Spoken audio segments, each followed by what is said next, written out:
Hello and welcome to the Phazecast. This is episode 2, where we will be discussing at length the prequel movies and how good they are on a scale of 1 to 5. Before we get into that, Joe, I did want to ask your opinion on Nintendo and its habit of re-releasing games that seems to have ramped up in recent times. I mean, what did you want to ask me about it? They're just Do you money. yes, they are making money. Do you think that it is harmful to the company as a whole to do that? Because I think that that's sort of the sentiment that some people have, is that it's detracting from their creativity to just sort of do these money grab things. I mean, if it was harmful to the company, then people wouldn't spend money on it. But because they're spending money on it and the company is making money, it is not harmful to the company. Yeah, I mean, I think that I don't know. Here, look at this. These are all the games that I own on the Switch that are like re-released games. There are 1, 2, 3, 4, 5, 6, 7 of them for people listening. I think there's an 8th one in there. I have Skyward Sword also. So you bought all the re-releases of these games and you own physical copies? Yeah. And you're asking me if Nintendo is hurting because of this? I'm not saying if Nintendo is hurting financially. If Nintendo is hurting creatively. Pick one of those games up. Show it to me right now.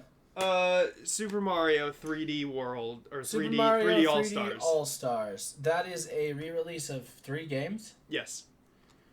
Okay. Have you played through that yet? Have you done that? Have you opened all 3 versions of those games to replay them? Yeah.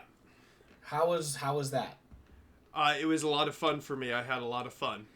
Okay, so you had a lot of fun replaying 3 games, and how much was that one game thing, that disc? It was $50. So you paid $50 to replay 3 games that you really liked that were redone? Yeah. Were they upgraded graphics? And they were and that's the thing, is that Nintendo has a tendency to just sort of port them, not remaster them or anything. It was in HD, so it looked nice on my TV. So they were HD versions screen. of older games. Yeah, usually, yeah. So you spent $50 for 3 HD versions of older games that you liked and you enjoyed it. I did. Buddy, I don't know what question you're asking me anymore. Well, so I feel like, though, that the thing is that doing that over and over again doesn't leave a lot of room for innovation or new ideas in general, or it might not. I would say that I'm also of the camp that doing something like that sort of is like a play test field for what is still working and what isn't for Nintendo. Turns out Mario still works. Right, for the most part, but there are little things about Super Mario 64 that haven't aged well. No. Well, I mean, you have to be very precise about your jumps and things like that, in a way that you don't have to be in Mario Galaxy. But I also feel like it's still just Mario Jump. Yeah. And it works. But I think that in general, and then Skyward Sword is another example. I think that was sort of a, I bet you. Okay, so that's a different case, because that was made with the intent of using the Wii remote controller with the advanced plus thing on the bottom, right? Mm-hmm. And that whole thing is where you aim the sword depending on where so that whole combat system and all that is developed for that. How was that port then? How was that remix? So I played Skyward Sword, a very small amount of Skyward Sword on the Wii, and the main reason that I did not finish it or get anywhere with it is because the combat was so frustrating. It was incredibly frustrating. It was incredibly precise, and it just didn't do what you wanted it to a lot. Now, in this new version, you use the joystick in the physical controller version of the controls to slash the sword whichever way you want, which is much more precise, and just a way better experience. I actually played the game this time. I haven't beaten it, but I never beat anything, so. Oh, wow. So, a re-release of a game that you didn't enjoy playing, but then you played more of later. Yeah, and so that's an example where I feel like they're doing fine with it, dude. Because and so that's what I wanted to sort of make the argument that in general, I think that it is dangerous to go overboard with that sort of thing. But I think like in a case like that, then you have a control system that you've worked out for this game. I guarantee you that that'll show up in some other Nintendo game at some point. They're going to use that to slash sword around in some new game. So I think that still can work in their favor for new games as well. My thing with them re-releasing older versions of their game is that, to me, that's just them wanting to make sure that they're still earning money off of their own property that they made, because you yourself, Eric, are a major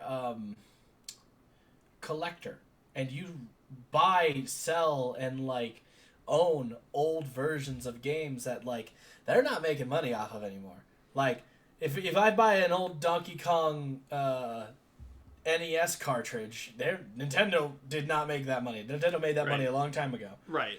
This is them still trying to like, oh, people still want our old games. They're our old games though, so we should make the money for it. Right. Yeah, and I understand that as a business. It's the same as an ebook when you really think about it. There is sort of the argument about emulation and whether or not it hurts the company too. I don't think emulation hurts big companies. I don't think it does either, and that's sort of an issue too, is that Nintendo gets pretty draconic about their handling of people using emulators. They bring the hammer down on these people. Let's be fair, there are people who use emulators to emulate very recent games and not pay for them. That's true. There was an article that came out, I think it was like Kotaku, I don't want to say, it might not have been, but some pretty big news outlet put out an article explaining how to run an emulator for the Switch and play the brand new Metroid game, which I feel like that is a little bit... That's fucked. Yeah. Yeah, no, the people worked really... And here's the thing, I'm not mad about the company, like, losing out on money on this because it's Nintendo, and their video games... I feel like at this point their video games are a seller, yeah, but it's their consoles that are the sellers. It's the merch that they have that are the sellers. Merch is everything. The merch is a big deal. Yeah, actually though, consoles are usually sold at a loss. They sell consoles at a loss in the anticipation of making money off the software usually. Okay. But the Switch, I don't know what I guess though the Switch just I don't know what it takes to manufacture it, but I think that they're still losing money on those. Colored plastic. Yeah. Well, I got a lot of that. Controllers, yeah. I'll tell you what. But no, I think what my main point was that, like, stealing from a major company feels like whatever, in all honesty. And, like, I'm going to get quoted on that later. That's going to bite me in the ass. But stealing from a major company is like whatever. Is that what you said? I have it on the record, Joe. Yeah, sure. Whatever. I don't steal from major companies, but I don't feel bad for them getting stolen from. Yeah, that's... Like, yeah. They stole a $5 pack of cards. Cool. You make like how many millions? You didn't even notice that. My concern is like a lot of people, because even though it's a product, it's still like I firmly believe that video games and any form of media are a piece of art, and that people who work really hard on that art and like want to be recognized, like just pay for that. Pay for somebody's hard work so that way they can do it again. I don't know. Yeah, I agree with that. Especially when it's brand new and they haven't made their money off of it yet. No, yeah, exactly. That could make that game seem like it was a terrible seller, and then they might not. People who worked on it might not. Yeah, it's something like Metallica coming after Napster when they've already made millions and millions of dollars. I don't think is a valid thing, really. I think that they have, and listen, they have a right to continue having an income. They don't have a right to continue. They don't have a right to do it, but I understand why they would want to. But it just seems sort of silly to, when something that large gets that upset about something like that. You know? Oh, to be fair, though, we shouldn't. To be fair, just because they're bigger and larger doesn't mean that we should be like, oh, but you can take it, so you're fine. That's a bad mentality too. I don't know. I think that we should probably eat the rich, which actually I think this is the second episode we've said that in both episodes. What? No. No. But listen. I don't want to eat the rich. I need to say that out loud. Because some of the rich are cool, but a lot of them are just not. When we eat the, when we decide to eat the rich and rise up for a working class revolution, we just got to remember that each case should be individual and not hate big corporations just because they're big. Everyone, nah, I disagree, but that's fine. Listen. Did you not know? all rich people are rich. I mean, actually, sorry. All rich people are rich. Not all rich people are dicks, but the ones who are, I'm gonna turn this into this right quick. And I would do that for all of them. But did you For know all that of them? Disney? Did you All know that of Disney them? paid like the writers of Marvel like $1,000? I think the guy who created the Infinity War got like $1,000 for that.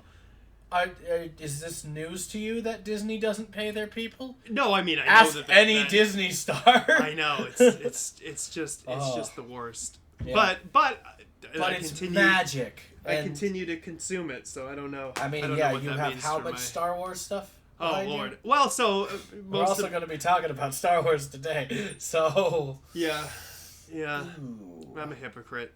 No, I mean, but like it's real because like yeah, we can hate their practices and hate what they're doing, but at the end of the day, they're still producing a very good product that we all consume. You just can't escape. You can't escape the system, unfortunately. No, you can't escape the system. You just have to be deciding on what you're willing to give up, and I'm just not willing to give up that. I just like pop culture too much to let go of these objects that Yeah, I have, they've had us since we were like I know. Disney has Well, had that's the us thing. since we were kids. Oh yeah, it's messed up. It's undoable at this point, and I'm all right with that. It's terrible. However, So, but I will say that I'd be an extra in a Marvel movie. I'd be my cousin. I'd be the guy screaming. My cousin was in the first Spider-Man. Which one? The Sam Raimi Spider-Man 2002. Oh, Tobey Maguire Spider-Man. He's in the crowd when the Green Goblin attacks the parade. Ah, wonderful. That wasn't Disney. That was Fox? That was Sony. Well, yeah, Sony. Sony owned Fox? Spider-Man. Fox, Sony. It wasn't any Fox. There were no There's Foxes no Fox? harmed It's just in Sony? the making of that film. But can you honestly say that? back to the subtopic before the main topic. Yeah. Nintendo, I would say that it is a slippery slope. You do need to be careful about the way that you handle your back catalog and how often you release it, because you can end up. It's starting to get to the point where Nintendo's release schedule just doesn't have enough original content for me to get excited about. But at the same time, I think that these things that they re-release do hold merit for them as a company, aside from the money they make. Also, just sort of testing them out and keeping the property in the. I think your statement was just full of shit and doesn't actually equivalent to what you believe, because I think there are a lot of things to be excited about whenever Nintendo releases stuff.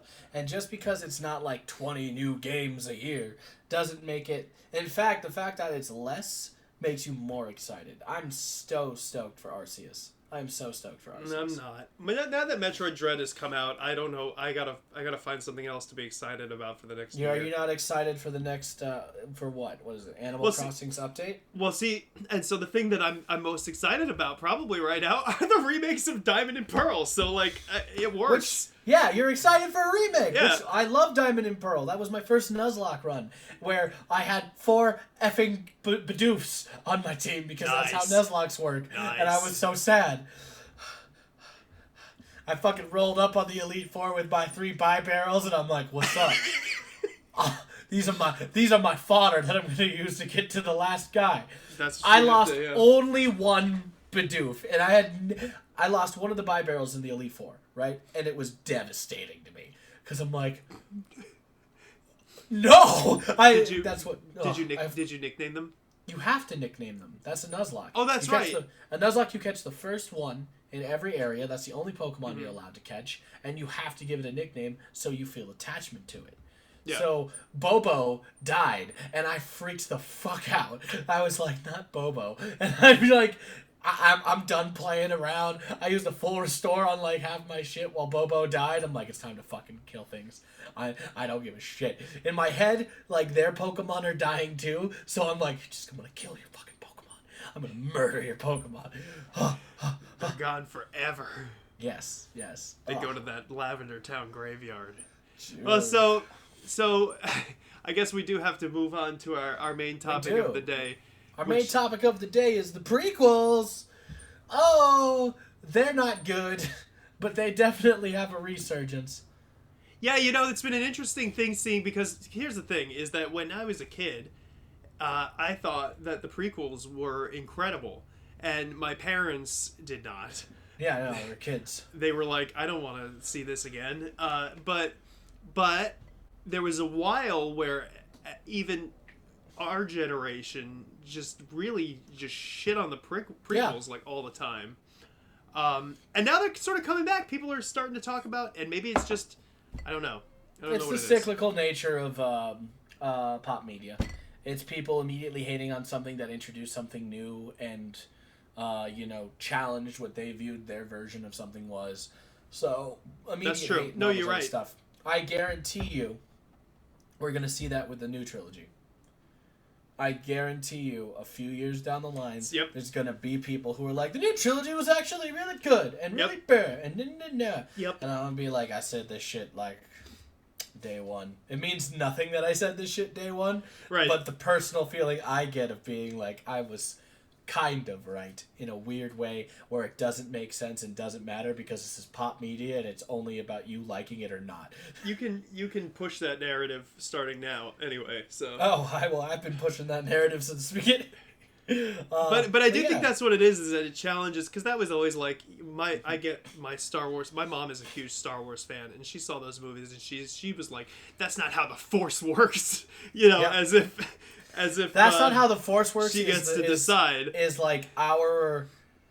every person in this fandom's like, yeah, this is how we greet each other whenever we see someone talking about an aspect of Star Wars that we don't like. Yeah, you can just default to that. Works. Yeah. But it's like a challenge, because the thing about the prequels in general is that what the point of it really is that you're seeing the Jedi fail. No, in the story, you're seeing the Jedi fail. All of those things about midi-chlorians and the war and getting involved as generals. It was just literally the prequels. It was just like we want to know the history of the original trilogy and how we got to where we were. Right. That's what caused the prequels to happen. Right. I would say so. Right off the bat, I kind of want to let's give a pre-rank. Okay, let's not talk about it. Let's not discuss and see if our ranks change. How do you feel about that? Okay. You go first. Okay, cool. Episode 1 is 0.5. And so wait. Are we rating these on a scale in film in general? Let's do this. Within the Star Wars universe. I think we have to do both. Okay, yes, let's give them 2. We're not going to give them 2. Our rating should reflect. Reflect how we feel about them in the Star Wars universe and how we feel about them as just stories and movies. Okay. Episode 1, let's not do points. That was stupid of me. Episode 1, I'm going to give you a 1. Episode 2, I'm going to give you a 2. Episode 3, I'm actually... 3, give it a 3. I am going to give it a... You know what? Look... 4. It gets a 4 to me. Episode 3 gets a 4. But I guess if I were to rate the entire prequel trilogy as a trilogy, I'd give it like a solid 2. That's low. It's low because if you tell me I gotta watch 8 hours, this whole trilogy, and then rate it, and then be like, oh, the ending was good though. The ending. That's a 2. That's a 2, my guy. Because that's 6 hours of bullshit. That's lower than I expected. Let me tell you what I would say. I would say that... Maybe, and we might change our minds as we talk. I would say that episode 1 is a 2. I would give it a 2 out of 5. Episode 2, a 3. And... A 3. 3, a 4. Okay. I agree with you on the 4 one. And overall, probably, I guess a 3 out of 5. It's a solid story arc that happens there. All right, let's dive into it. Let's dive with episode 1 of Phantom Menace and how that's one of the most boring Star Wars movies I've ever seen in my life. It is slow. It's boring. It is slow. And it's interesting. They did that 3D re-release of Phantom Menace and then decided to scrap the 3D re-releases of the rest of them based on how it did. And I don't think that it did poorly because nobody wanted to see Star Wars in 3D. I think it did poorly because nobody wanted to watch the Phantom Menace again. So I actually went to the theater for that. I really? did. So, like, I want to tell you that I had 2 theater experiences with The Phantom Menace. One when I was a kid, one when I was an adult. The things I liked about it as a kid were not there when I'm an adult. I'll let you know that right now. I was excited for 2 scenes, specifically. Pod racing. Pod racing. Darth Maul fight. Darth Maul fight. Because I, as a Star Wars fan, love Darth Maul because he's Sisyphus, and in his expanded media, Yeah, he really does. So good, so good. Gets screwed over. Yeah, but he constantly keeps on like, I'm gonna keep trying to get power and then fail. It's so good. It's so good. In the movies, not good. Pod race, so my film experiences as an adult when I went and saw Phantom Menace. The pod racing scene finally happens after getting through the slog that is them like talking a lot, just a lot of exposition for no reason. Because it's a political, climate-based Star Wars, and there's nothing wrong with a political-based story. Especially when it involves, like, galactic civil war. You think that would be the start. That makes sense. But they did it just so boring. And then we had to go with Jar Jar and all that shit. It was just rough. And we get to the pod racing scene, and I'm so excited. And I fall asleep during the pod racing scene. You know, I think we've talked about that in the before. movie. We have. I 100%. And I had, like, an energy drink before the movie. So, like, I was like, I'm jazzed up. Let's do it. I know there's going to be parts I don't like, but I just can't wait to get to the parts I love. And the pod racing scene happens, and there's no fucking music. They don't play music during that entire scene. It's just... It's NASCAR, but boring. The sound effects are great, though, in that scene. Is it? It's just an engine. It's just the engine revving up. In the beginning, and then it's just... Yeah, and but the like Tusken that's... Raiders go... Yeah, but like that's not enough to keep me awake, and I fell asleep, and next thing I know, I woke up for the Darth Maul scene. I skipped everything else. I skipped Anakin and R2 hijacking a ship and then killing the first Death Star. I missed all of that. I fell asleep through that stuff to the lightsaber scene, which I'm like, all right, cool, this is where I want to be. And that lightsaber scene still holds some weight. But yeah, it's good. Because that's good. That is good.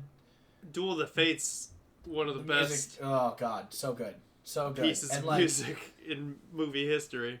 And Obi-Wan and Qui-Gon having to wait in between the fucking force fields to like do it was so good. Like it was so interesting. And then everything afterwards was kind of meh. It didn't keep my attention. I fell asleep. Yeah, and so that's something that I've observed about that movie, pod racing scene specifically, is that when I was a kid, that was the shit. I loved that Had scene. A video game. Yeah, it was a good game too.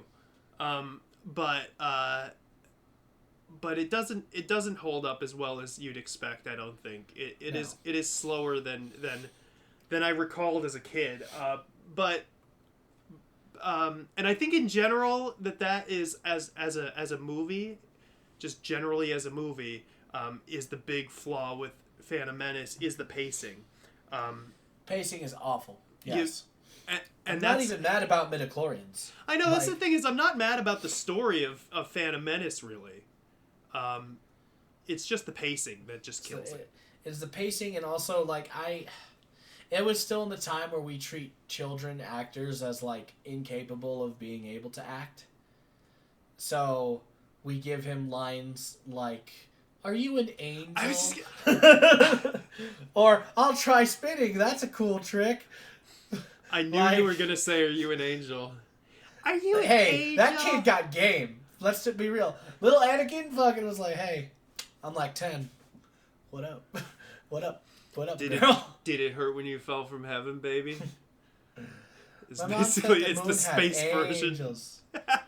Dude, that line is so stupid and great though, because you don't watch Clone Wars, right? You haven't seen like I haven't finished it. No, I haven't. There's a goddamn scene where like Anakin is sitting at a table and like they bring in like this new person who's a race, and they're asking for help, and like she's like, yeah, people have called me, space angels before, and it's just like, I see what you're doing, Filoni. I see you. I see your sneaky ways. Your Get the space angels back in there. Yeah, they were there for a bit. They showed up. Good. They should. But yeah, man, it's boring because the pacing is awful, and Darth Maul is a really cool villain in other media, but he has like one line in that whole movie, and he just, which you know what? Fine, you can be a character without lines, like, and he showed a lot of like how he moved and how he acted in that movie and was just menacing, but we don't know anything about him other than like this is a menacing villain character.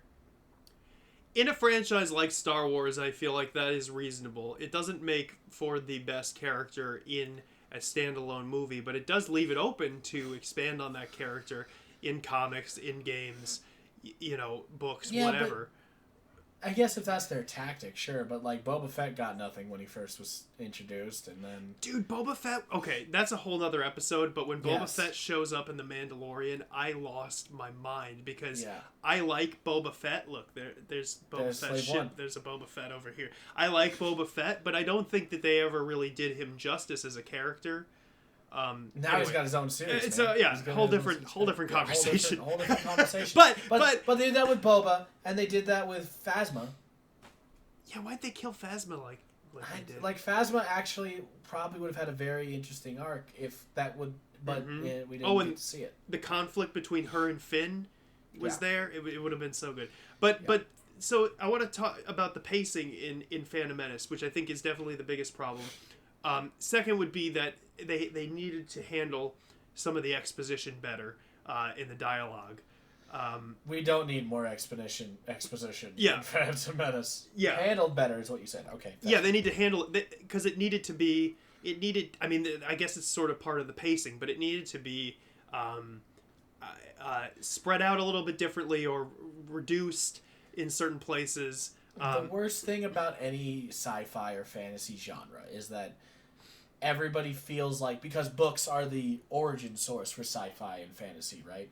Everyone feels the need to have an exposition information dump to explain how the system of fantasy works there and how everything is set up. When I feel like in a movie, you can kind of just imply shit and move forward with it. That's what we got with the original Star Wars trilogy.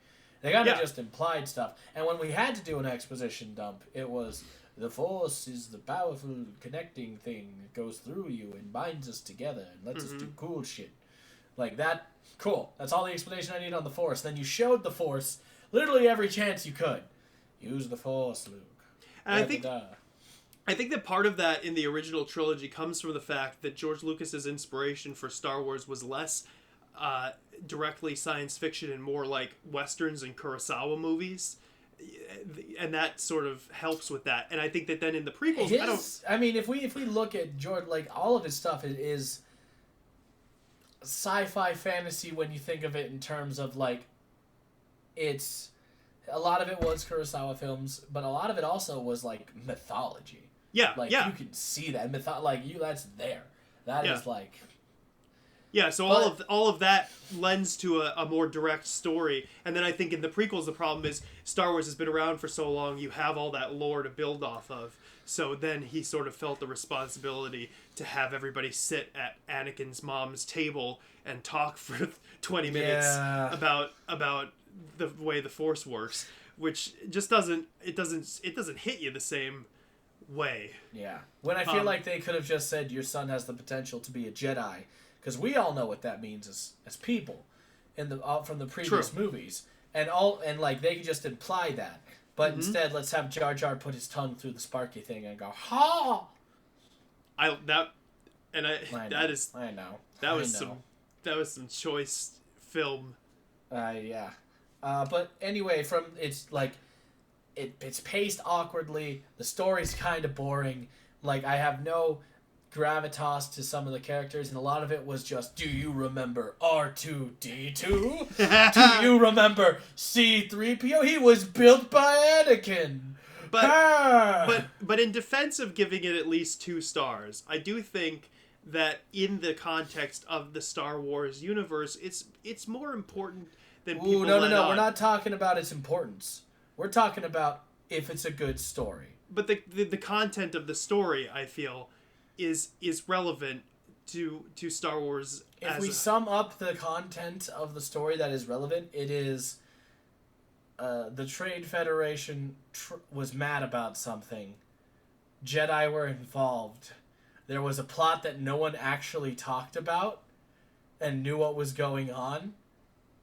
And then a Jedi died, and then Anakin was found. Yeah, and that's all like the core of that story. I think and is there's fine. Nothing important though. What important thing happened other than Anakin being found? I think that setting up the political strife is important. The way that they did it, I'm not thrilled about. They set that up for like an hour and a half. I know. So it was it's not ideal. good. It's not ideal the way they did it, but I do think that at the core of it, there's stuff there. When's the last time you watched episode 1? I watched it for I guess at the beginning of the year. I watched it for like New Year's. I started watching the whole so saga. You gave it a 2. So solid 2 out of 5. Yeah, I'd say 2 out of 5. I enjoyed it. I had a lot of fun watching it. Okay, did you have fun watching it because it was a good film, or did you have fun watching it because it was stupid and you could make fun of it? Well, there are certain aspects of it that are fun to make fun of, but I like the Trade Federation. I think it's interesting. I think that the world, like the CGI is not great, but I love the way that they designed the Gungan city. I love the way that they designed Naboo. The set design is awesome. The special effects are interesting. The characters are cool to look at. There's a lot going on there that I like. But it's also boring at times, and that's just because I don't know what it is. I think, do they hold the camera too long on things? I don't know what it is. I don't know. I feel like they were trying to capture magic that wasn't there. They were trying to force magic. Yeah. And because they're trying to force it and also have really terrible racial stereotypes, it gets a 1 from me, my dude. Yeah, it gets a 1 from me. That's a really strange aspect of Phantom Menace, too. Yeah, That's so bizarre. Mm-hmm. And it was 1999. It's not like this is an ancient movie. It felt weird very quickly. Well, Mm-hmm. Anyway. Yeah. That's a whole other. We could talk about the Trade Federation and Jar Jar for a whole other episode. We're not going into that. Episode 2. Let's talk about episode 2. All right, we're going on to episode 2. That gets a solid 2 for me, for the reasons that like I was interested. Cool. I stayed awake during it, and there's some like Shakespearean overacting going on because I feel like that's just how Star Wars was written. Yeah. I like it. I'm into it. I love it. Even it's bad, which is why I get to 2, but I love it. Just the creepy like, let me force this fruit to me and cut it for you and force it back to you. Isn't this a sexual tension scene? No, it's kind of creepy actually. I don't know. I don't like this. I don't like where anything's happening. Was that the... No, yeah, I remember. Okay. That was the dinner scene. And then there's the scene where they're by the fireplace, too, which has a very similar vibe. Yes, and, where it's like, I know we're trying to go for sexy, but I'm just feeling weird here, because the last time they saw he was 10 and she was, I don't know. How old is Padme compared to Anakin? I think she's 19 in that movie. No, she's 19 in episode 1. So she's 14 in she's episode 14 in episode 1, so she'd be 19. She's that was 19 a 14-year-old, and he was 9. Is she 19 in episode 2 then? Was I close? He turns 10 during the film. By the time of their... I need to say this because I'm looking this up, right? By the time of their, in parentheses, sexual relationship in Attack of the Clones, set 10 years later, he was 19 and she was 24. Okay. Fair. Yeah, that's a reasonable at that point. That's not as fine. weird. It's not as weird. Still, do we want to talk about how the power dynamic in that is weird on many levels? Yeah, well, on one hand, it's I'm literally a queen, but on the other hand is I'm an all-powerful Jedi. He's Space Jesus. He's space Jesus. I feel like that evens out. I think that sort of, the space Jesus even out with a queen? I guess so. Well, I guess so. Or diplomat. She just becomes a diplomat, right? She's a senator. Senator, yeah. She's an important senator. Yeah, she changes it. She puts in some good legislation. Yeah. I've seen enough of the Clone Wars to know that. She's a great character in the Clone Wars, honestly. Yeah. But yeah, episode 2 and why it's like awkward Shakespearean moments, and then it culminates. I love those. It culminates in a kind of like the CGI is terrible in that movie. Like the CGI is awful. Like the factory scene is still like I like it as a does kid, look bad. But if I watch it now, I'm like, this just not age well. You know what the most egregious part of that to me is the banter between C-3PO and R2-D2 in that whole thing. It just feels so unnecessary. I hate it. It's two comic relief characters doing what comic relief characters do in a very high tense situation. Yeah, but the comic relief that C-3PO delivers in the original trilogy and even in the sequel trilogy is so much better handled than that. Oh yeah, because he's sassy. If we want to throw the prequel trilogy a bone, C-3PO didn't know who he was yet. Is that something? I guess he does. He does record memories. He has. Yeah, it's been erased so many damn times. That poor droid. He just wants to remember his loved ones. God damn it. Oh, he probably deep down somewhere has. I'm looking at my friends. God, that hurt. Yeah, that hurt. And then he got it back, so it was fine. But still, that did fucking hurt for a. Oh, he's done this 3 times. Oh, he's died 3 times. C-3PO has died 3 times when you think of it that way. That was a rough. I think that made Yannicka cry. I mean, so. And when I say it made my girlfriend cry, it made me cry, and I just couldn't admit it in that moment. It made me very sad. So then we have that big fuck off battle where we don't really know what's going on, to the point where a certain actor was like, "Make my lightsaber purple so I can see where I am during this shit." I like that. And then we get like cool CGI Yoda versus Count Dooku, and Anakin loses his arm before that, and it's this whole like, oh, we see Anakin is this guy who just jumps in and doesn't learn, and like he's impulsive. We see Luke and Anakin, impulsive, rash to decisions, emotional, doing stuff. Good. That's good character stuff. Yeah. But the movie is sinfully badly written. And like, but see, okay, but we don't give it points for being badly written. That's not a good movie. In defense of the writing of episode 2, it reads a little bit like dramatic stage play, and I'm a it's theater sort of kid, and I know exactly what you're talking about. It's like Kenneth Branagh directed it. It's great. I like it. No, it's not like Kenneth Branagh directed it. It's like if Kenneth Branagh was teaching a first grade class on Shakespearean writing, and then he allowed one of them did it, and he allowed one of the best kids to yes, I'll make this into a movie. Like that's what that was. First grade is a bit maybe high school. No, it's not. It's not high school. It's high school level, maybe. No, that is not high school level. Sand is rough, coarse, gets everywhere. That's such an important scene to Anakin's character. But it's not a good written scene. No, it's not. The way they wrote it is bad. I'm not detracting from the importance of any scenes and characters here. That's not the point. I'm saying that they're good. You're developing your characters. I see that. I see you. I'm happy with it. You wrote shit.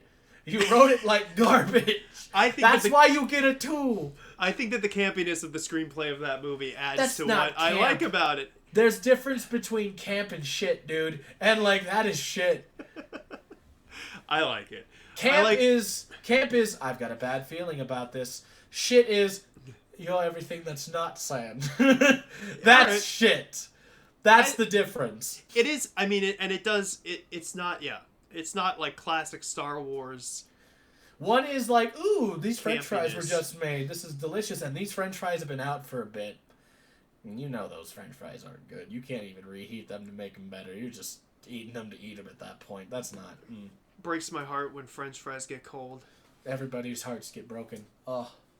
It's such a dramatic change from delicious to terrible. I guess it's just because they're so greasy. Anyway, I think though that I like the bad.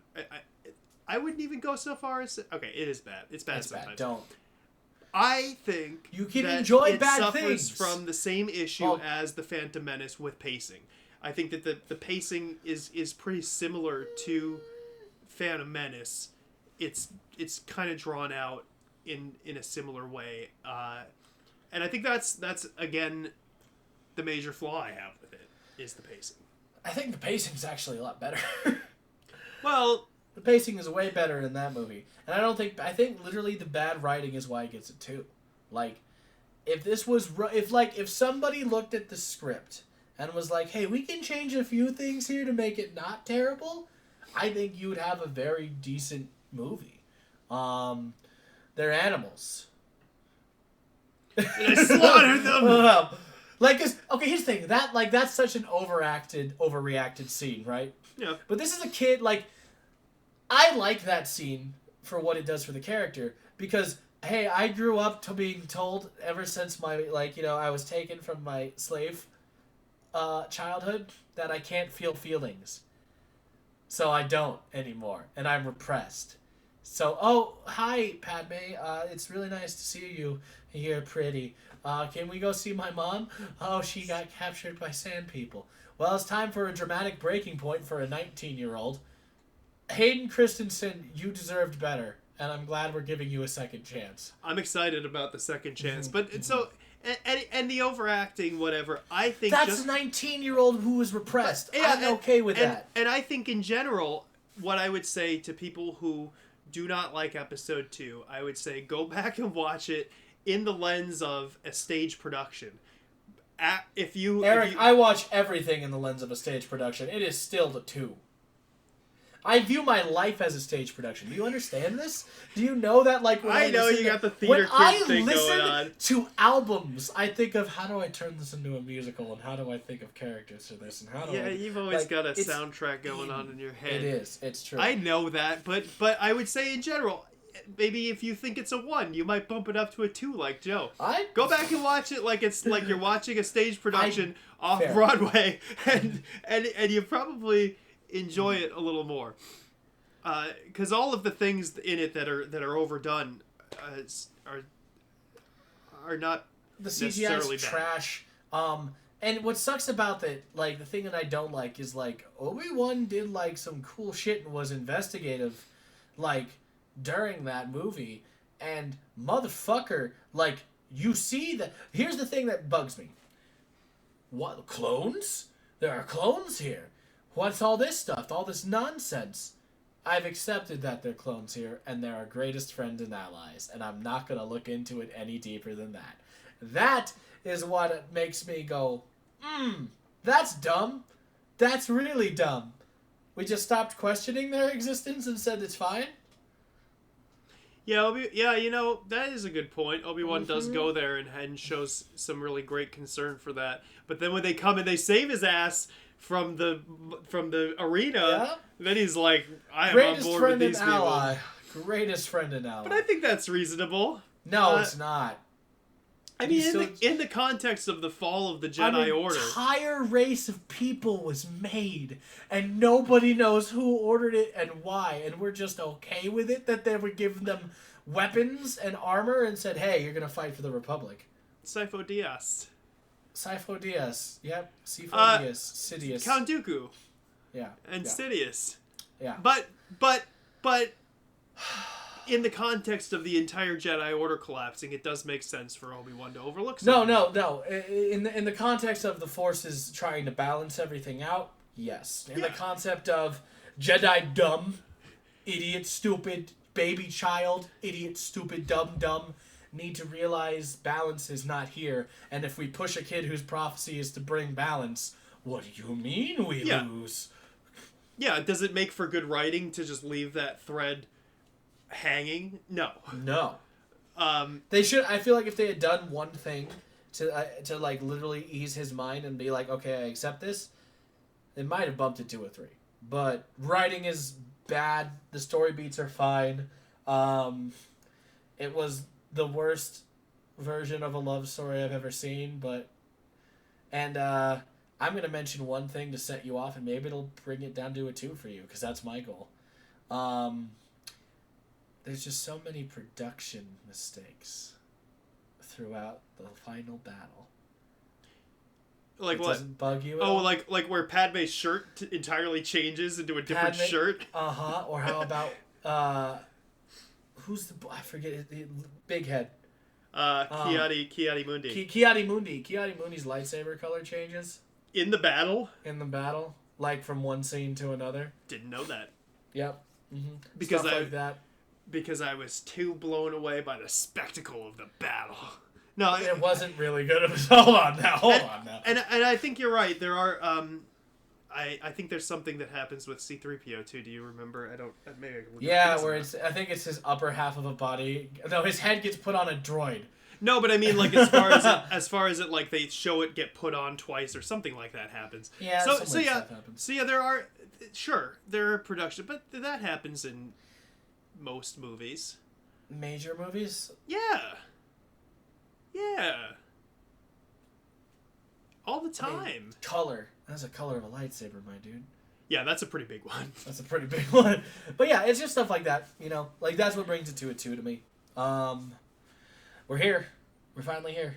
Episode 3. Episode 3. Let me just say, I think it deserves a 3 because of the campy BS thing. I just love it. It's a roller camp, coaster. It's just shit. It's a roller coaster for me. Not camp, just shit. But okay. I respect you. I respect you. You're allowed to have an opinion. Episode 3. Episode 3 gets a 4. Episode 3 gets a 4. We're in agreement. Let's go home. Yep, that's all. Goodbye, everybody. The opening bit of that where we see Anakin and Obi-Wan finally in sync and friends and like brothers. Good. Very good. When it's like, this time we'll take them together. A literal callback to the last time we see Dooku. He's like, I was going to suggest that. Yeah, we're here. This is good. Like, that whole opening scene was like, yes. This is the hero Anakin and Obi-Wan. This is the brotherhood that they've mentioned. This is them. This is good. And we don't see a lot of it. But we see it here. And that solidifies it for me. And then the story happens, and then this is the best version of the Emperor. This is the best Palpatine. This is conniving. Mm-hmm. This is seduction. Mm-hmm. And like, come to the dark side, I'll help you find all these things. Especially because, once again, Anakin's like, Yoda, I need help. I'm seeing these things. He's like, stop feeling things. So you said stop feeling things, and what did you say? I'll give you the power to save your loved ones. It's very tempting. Well, when the other side is just like, shut up and sit down, please. Also, like, yeah, welcome to the council, you're not a master. Mm-hmm. Like, they just did my boy Anakin dirty, especially because he was literally, like, a hero at the time. And I can definitely see them being like, oh, well, he's just being pushed politically to be here. We're not going to change our ways, but we'll give him a seat. And then we're going to ask him to spy on the dude who pushed for him. Like, that, like, all the dumb mistakes they made for, like, the reason is the Force, but, like, for, like, almost no reason, just seems like y'all deserve to fall. Y'all deserve to have your order go down, because you guys it literally was their hubris. You could feel it was their hubris throughout the whole movie. Yeah, that's a point. I think that the Episode 3 is the only of the prequels where you can see that it was the mistakes that the Jedi make. They're intentionally showing you those things. It's hard to decipher that in the other ones. Just I think because the writing is a little bit poorer. Episode 2, we just talked about how Obi-Wan really should have looked more into that whole clone army thing. But you have to read into it a little bit to get there. Episode 3 is the only one where the writing is better in Episode 3 in general. Yes, and you can see that these mistakes are leading to, I mean, all of these things that happen.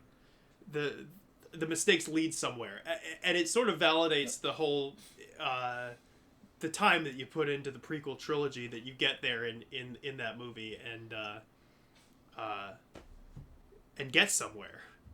Trust me, as a dude who like loves One Piece, I know about time sinks for setup for really good payoffs at the end.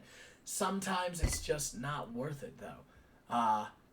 Like these payoffs were great. But episode 1 and 2 could have been written way better. Episode 1's pacing was awful. Episode 2 was better, but its writing was terrible. Episode 3 was like, hey, we did it. After 2 rough drafts, we have a decent movie. And it's very Shakespearean. It's very playwright. With the whole, like, Anakin, you're breaking my heart. And then, like, the whole, like, conversation that has become a meme.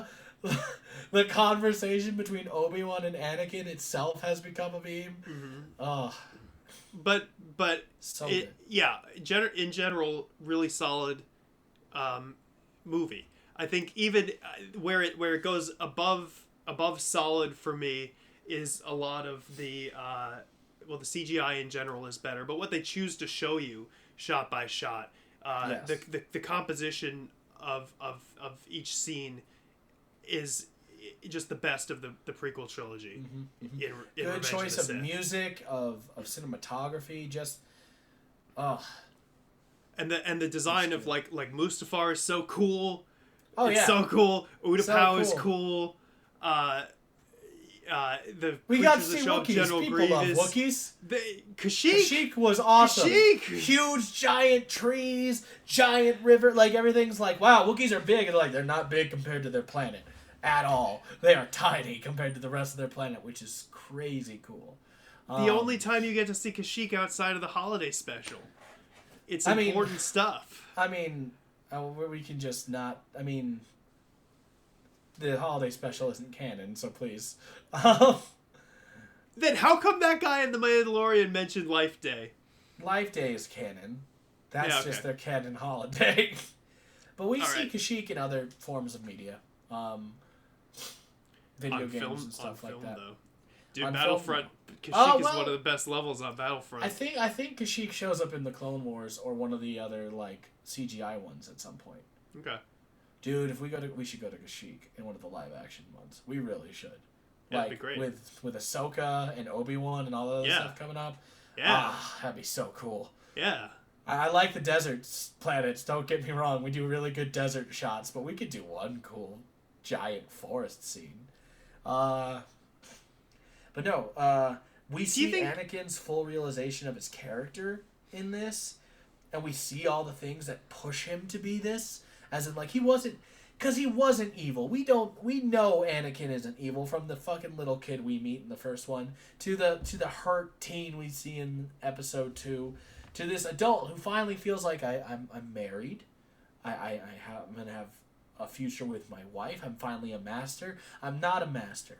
Okay. Oh God, I'm seeing premonitions of my family going down. Don't feel feelings. Okay. Oh, okay. War's almost over, and I have all these things, and people are telling me it doesn't work. But my one friend, that is my friend, Palpatine. He's saying he can help me, so of course I'm going to believe my friend. And Obi-Wan, during the movie, during all these mistakes, is absent. So the only other person he would listen to and confer with, he's not there for him. Is off doing other stuff. And then, so when the turn happens and he kills younglings and we have that amazing lightsaber, but also kind of stupid lightsaber battle between him and Obi-Wan at the end, lot of this for no reason. Do you think, and this is going back to the like planets and the way they're presented, do you think that the way that they handle the desert landscapes in episode 1 lends to the issues with pacing in that movie? Because I feel like visually I think maybe they don't do enough with Tatooine to make it interesting to look at times compared to planets like Utapau and Mustafar. I think that is us going back to Tatooine, so it has to be a desert and kind of. Well, boring. of course, but I think that. But also, I still think like you introduced like pod racing and like this whole town and all these weird alien things. Like that should be interesting, and also play some hype music because Star Wars is known for having hype music. How the fuck do you not have hype music on one of the most hype moments in this fucking?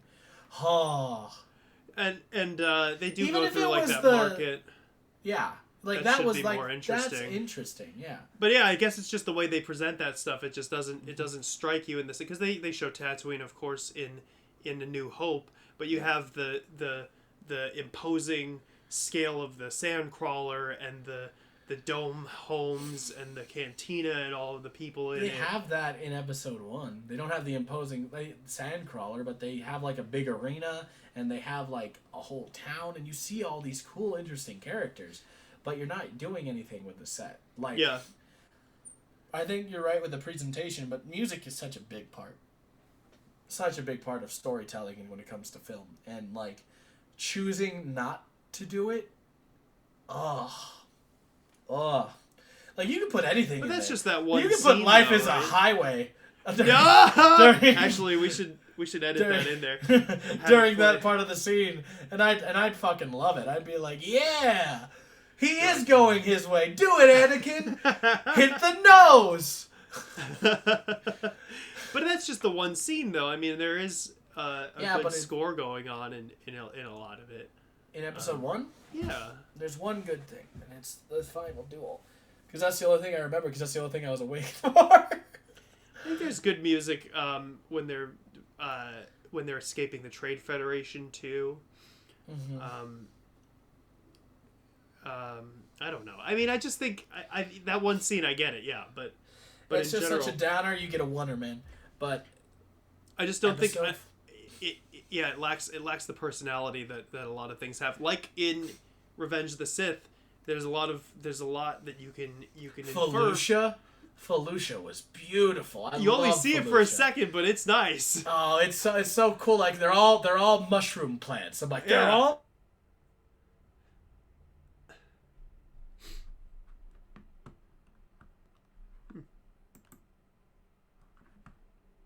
I love him. He's my favorite stormtrooper. Oh. Wait, who's your favorite stormtrooper? The ones who ride the worms on Felucia. Does he have a... Nope, there's no lines, there's nothing. He's just a dude. He's just like a fully armored clone trooper. Not stormtrooper, sorry. Fully armored clone trooper. He's got weapons, and he's mounted upon this fat, big worm that's just... Because that's how worms move. And like, look at that. That's great. There's just something about the way that they have built those planets that just draws your eye in a way that most of the prequel trilogy fails at. And I think that's a really strong point in honestly, the third one. I really just I liked seeing Anakin's fall, and how it's like completely understandable and believable. It wasn't just immediately he's evil. It was like, yeah, a lot of shit happened to this dude who's gonna be a young dad, and he's just worried about his family. Yeah. And the support system he has is either absent, shitty, or is actually evil, trying to turn him to the dark side. So, like, fuck, that makes sense. That's good. Yeah. Yeah. Also, the fact that Ewan McGregor and Kristen Hayden, like, were so fast. I think that's wrong. That's not wrong at all. Hayden Christensen. Hayden Christensen. I don't know why I did that. You flipped him. Kristen Haydenson. Hayden Christensen. Crispin Babinson. Chris Babin. Bilbo Baggins. We're just... I mean, I don't know if you heard that or know about it, but their final lightsaber duel, they were doing it too fast. They were asked to slow down. That's cool. Like they were just so into it. They were just like, yeah, we're practiced. We know this. We know the shit.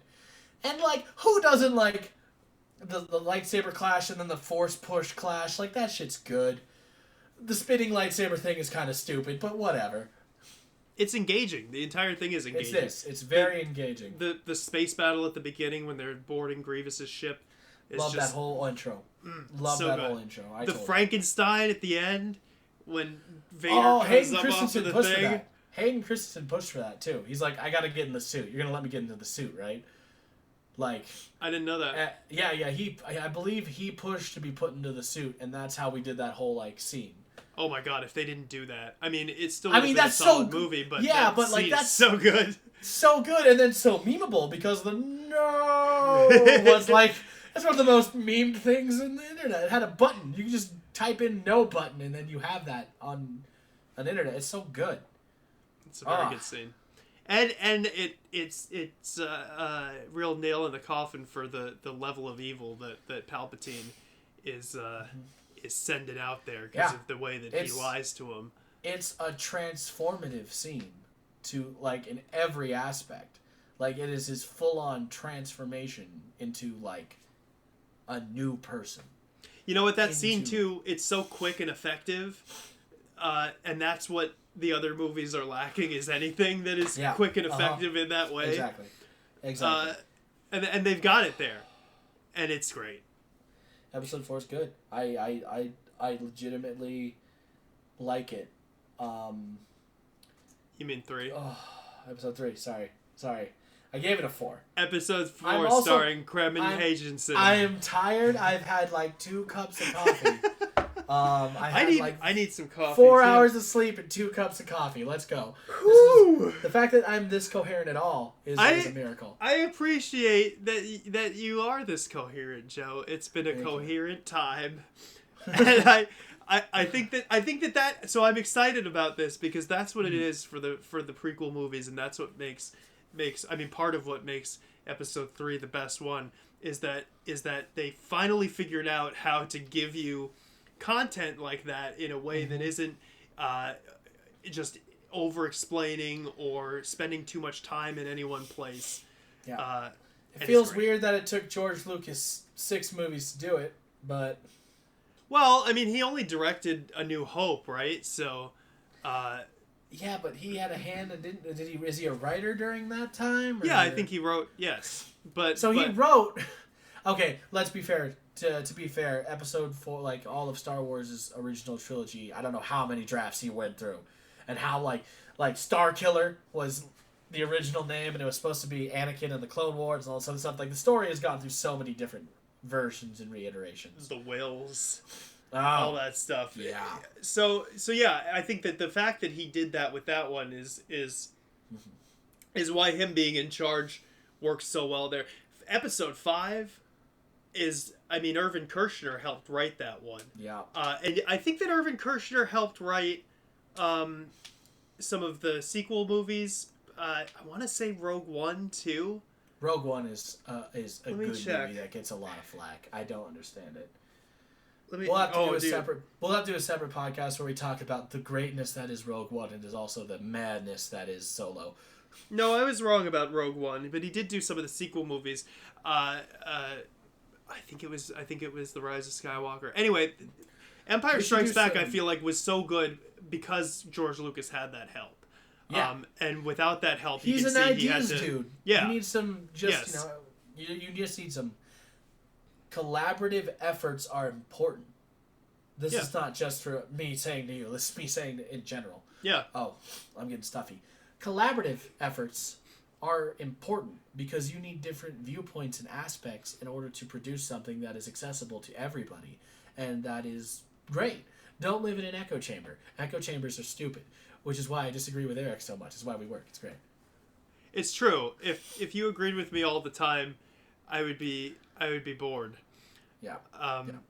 So we are running late, a little long, so let's sum up our thoughts. I still think that the prequel trilogy as a whole is a... What did I say? Did I say a solid 2 or a 3? I believe you said a 4. I did not say a 4. I will give it a 3. Just if you can't even remember, then you give it the high score. No, Eric, I don't give people participation trophies. I will say Revenge really carries the prequel trilogy, and it's one of the most memeable, and it's fun. So I'm gonna say that, like, the prequel trilogy as a whole gets a 3. Really average, and if I was an adult when these movies came out and I watched episode 1, I'm like, oh god, that sucked.